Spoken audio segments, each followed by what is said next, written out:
Reference. এই ভিডিওতে আমরা দেখব কিভাবে আমরা MySQL এর একটি বিশেষ এরর সলভ করতে পারি। আমরা হয়তোবা যারা PHP নিয়ে কাজ করি এবং জাম্প সার্ভার নিয়ে কাজ করি তারা হয়তোবা এই সমস্যার সম্মুখীন হয়েছি বলে আজকে ভিডিও দেখছি। সো এখানে যখন আমরা MySQL এর কন্ট্রোল প্যানেল apache স্টার্ট করি, এটা স্টার্ট হয়ে যায়, বা যখন আমরা MySQL স্টার্ট করতে যাই তখন সেটা স্টার্ট হয় না। এখানে একটা এরর দেখা, যেখানে লিখে থাকে MySQL shutdown unexpectedly। ওকে, তো এই যে এররটা, এটাকে আমরা কিভাবে সলভ করতে পারি, তো সেটাই দেখবো আজকে ভিডিওতে। তো চলুন শুরু করা যাক।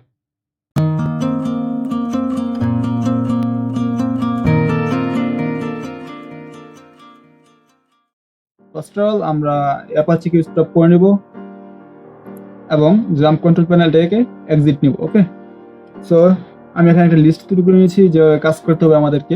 ফার্স্ট অফ অল আমরা কি করব, go to C drive, then jump folder and then হচ্ছে MySQL ফোল্ডার। সো আমরা ফাইল ম্যানেজার ওপেন করছি, এখান থেকে সি ড্রাইভে গেলাম, দেন সেখান থেকে জাম্প ফোল্ডার ওপেন করছি এবং সেখান থেকে MySQL ফোল্ডার ওপেন করছি যেটা এখানে বলা হয়েছে, and then rename data folder to data old। মানে এখানে বলা হচ্ছে ডাটা নামে একটি ফোল্ডার আছে যেটাকে আমরা রিনেম করব ডাটা ওল্ড নামে, লাইক দিস, ডাটা ওল্ড।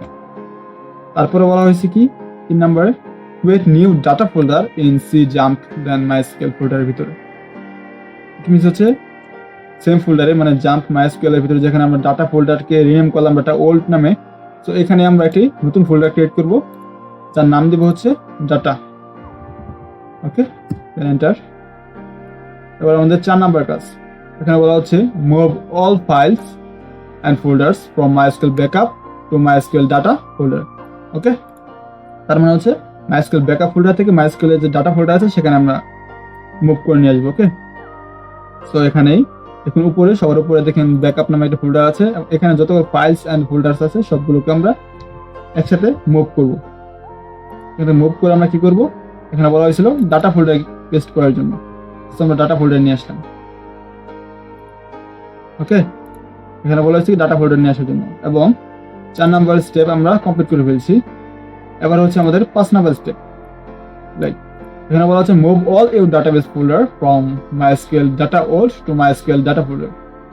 তার মানে হচ্ছে এখানে আমাদের কিছু ডাটাবেস আছে যেগুলো আছে MySQL এর ভিতরে, যে ডাটা ওল্ড নামে ফোল্ডারটি আছে এর ভিতরে। এখানে দেখুন MySQL পারফরম্যান্স স্কিমা এন্ড হচ্ছে PHP MyAdmin দেন টেস্ট, এবং এখানে দুইটি আমার ডাটাবেসের নাম, লাইক ইউজার Layminow এন্ড হচ্ছে xampp। তো এই দুটো হচ্ছে আমার ডাটাবেস ফোল্ডার। সো এখানে আপনি যদি একটি ডাটাবেস ক্রিয়েট করে থাকেন তাহলে এখানে একটি ডাটাবেস দেখাবে, এবং আপনি যদি আরো বেশি ডাটাবেস ক্রিয়েট করে থাকেন সেগুলো এখানে দেখাবে। ওকে, তো আপনি আপনার যে ডাটাবেসগুলো আপনি নিজে তৈরি করেছেন সেই ডাটাবেসগুলোকে অবশ্যই আপনি এখান থেকে মার্ক করে কপি অথবা মুভ করে নেবেন, দেন সেটাকে আমরা নিয়ে পেস্ট করবো কোথায়, ডাটা ফোল্ডারে। এখানে কি বলা হয়েছে, move MySQL data old to MySQL data folder. Okay, তো MySQL ডাটার ভিতরে আমরা আসলাম এবং সেখানে পেস্ট করে দিলাম। ওকে, সো এবার আমাদের কাজ কি, 6 নাম্বার বলা হচ্ছে finally move the IB data file from MySQL এর ভিতরে যে ডাটা ফোল্ডার আছে, ডাটা ওল্ড ফোল্ডার আছে, সেখান থেকে রিপ্লেস করবো কোথায়, MySQL এর ভিতরে যে ডাটা ফোল্ডার আমরা ক্রিয়েট করছি সেখানে আমরা কি মুভ করবো, আইবি ডাটা 1, রাইট। তো এটা কোথা থেকে, ডাটা ওল্ড থেকে ডাটা। তো আমরা চলে আসলাম MySQL এ, MySQL ফোল্ডারের ভিতরে আছে কি, ডাটা ওল্ড।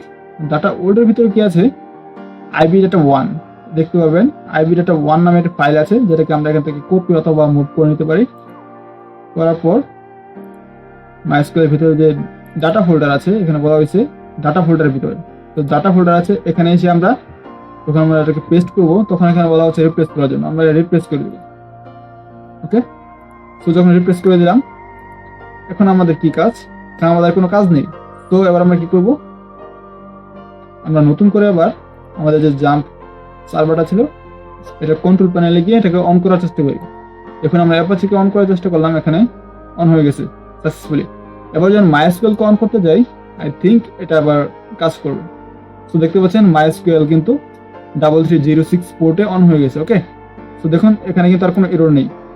ওকে, সো